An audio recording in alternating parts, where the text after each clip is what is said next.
You bought a fire pit, spent maybe 200 bucks on it, set it up the same weekend it came in. You had the whole picture in your head. Summer nights with the family gathered around, marshmallows, maybe a glass of wine after dinner, the neighbors stopping by. That whole thing. And here we are halfway through summer, and that thing has been used maybe 3 times. Every time you do try, something goes wrong. The smoke blows right in your face. Nobody wants to sit in those plastic chairs. Your wife says it ruined her shirt. The kids ran back inside after 10 minutes. Something. Let me tell you what nobody told you when you bought it. 7 things. Most of them small. Most of them free to fix. And every single one of them decides whether your fire pit becomes the spot your family actually wants to be on summer nights, or just another thing in the backyard you spent money on and stopped using by July. This isn't about the pit you bought. It's about what you did the day you set it up. Almost every homeowner makes the same 7 mistakes in the same order on day 1. Doesn't matter how expensive or cheap your pit was. Same mistakes, same result. The good news is every single one is reversible. Most of them you can fix tonight. Let me start with the one that decides whether anyone in your house even bothers walking out to the pit in the first place. You probably put it in the middle of the patio, right in the dead center.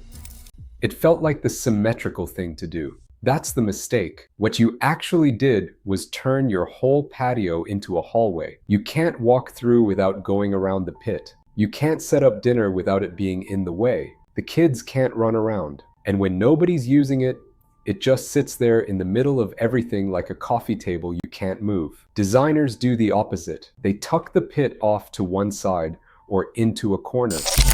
They give it its own little zone to live in. That way, the rest of the patio is free for everything else.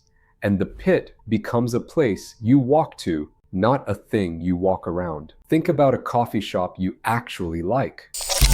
The cozy table isn't in the middle of the room. It's tucked in a corner against a wall. That's the same logic. The fix is just to move it. Most fire pits are portable. Pull it off to one side, give it a little space to breathe, and put your chairs around that side. The patio will feel twice as big, and the pit suddenly feels like it belongs somewhere instead of taking up everything. Next thing, look at the chairs you put around it. If they're those white plastic ones you grabbed from the seasonal aisle the same day you got the pit, that's part of the problem. Everybody buys those because they're cheap and they stack and they seem like the obvious move. And within one summer, they're yellow, brittle, leaning, and they read as cheap from the second somebody pulls into your driveway. The whole setup ends up looking like you threw it together for one weekend. Here's what works better. 2 real chairs, not 4.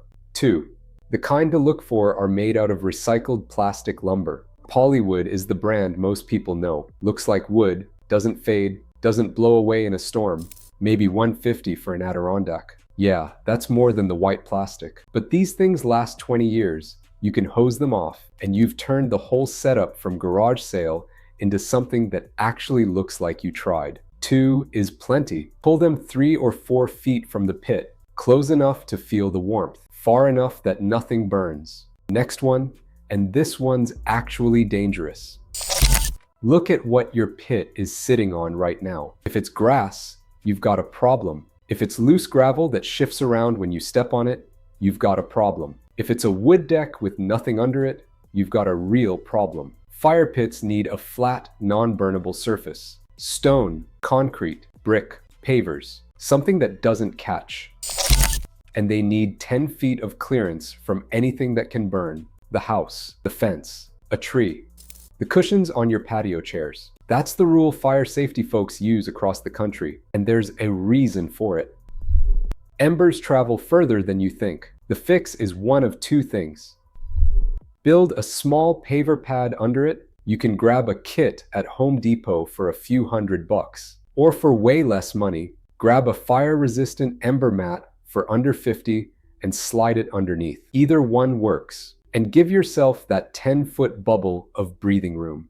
That's not a suggestion. The next one is the difference between a fire pit that feels cozy and a fire pit that feels like a stage. Is your pit out in the open? Can your neighbors see it from their kitchen window? Can people walking by see it from the street? Then your family doesn't actually want to sit there at night because it doesn't feel like a space. It feels like sitting outside in front of everybody. Think about the kind of fire pit setup people remember. A cabin trip, that bed and breakfast you went to that one time. Wherever it was, you can probably picture it. The fire was tucked into a little area. There was something behind you. Trees, a wall, something. You weren't out in the open. You were in a spot. You can build that exact feeling in your own backyard. The fix is creating an edge, not a wall, just enough of something to mark off the area. Easiest thing, plant some arborvitae on the side facing the neighbor. Those tall, narrow evergreens you see everywhere. 15, 20 bucks a plant at Home Depot. Plant them about 3 feet apart, and in a couple of seasons, you've got yourself a soft green wall. Faster option, grab a few cedar lattice panels and stand them up on the most exposed side.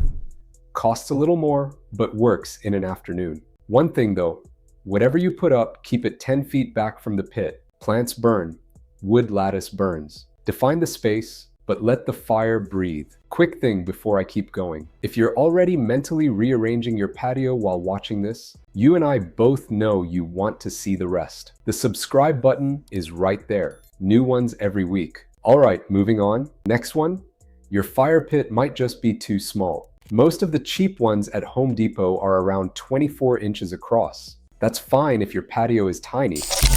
But if you've got a normal backyard patio, a pit that small looks like a toy sitting out there. The chairs around it look like they're surrounding nothing, and it doesn't throw enough heat to feel from more than a couple feet away, which means everybody scoots in to feel warmth.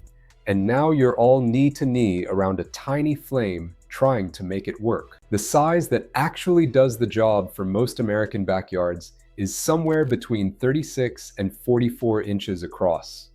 That gives you a real fire. Real flames you can actually see from across the yard. Enough heat to warm the people sitting around it, and it matches the scale of regular patio furniture instead of looking like a kid's project. The price difference isn't even much. A properly sized one runs you maybe 10 or 20 bucks more than the toy version. So if you're out shopping for one, go bigger. And here's the rule designers use. The pit plus its safe zone shouldn't take up more than a third of your patio. If it does, you don't have a fire pit area anymore. You've got a yard with some chairs jammed in the corner. Next one, almost nobody thinks about until it ruins their first night. The wind. Here's how this goes for most people. You set up the pit, you arrange the chairs, you light your first fire, and 20 minutes in, everybody's coughing because the smoke is going right into the seating area. You try moving your chair, the wind shifts, the smoke follows you.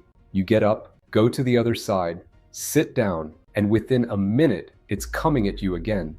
You feel like you're chasing it. Here's the thing about smoke. It doesn't care where you put your chairs. It goes wherever the wind takes it, which means you've got to figure out where the wind goes in your specific yard before you decide where the people sit. The easiest way is just to watch for a couple of evenings. You don't need an app or a weather station. Notice which way your neighbor's grill smoke drifts. Watch how the leaves move on the trees. See which way the flag on the corner house is blowing. Whatever direction the wind is coming from on most summer nights, that's where the chairs go. Upwind of the pit, not downwind. If your yard has a consistent wind, you set the chairs once and you're done. If it shifts around depending on the night, a small windbreak on the open side helps a lot. A short wall, a row of tall planters, even a low panel works. Cuts the smoke way down and keeps embers from drifting where you don't want them. And the last one is the mistake that ruins more fires than the other 6 combined.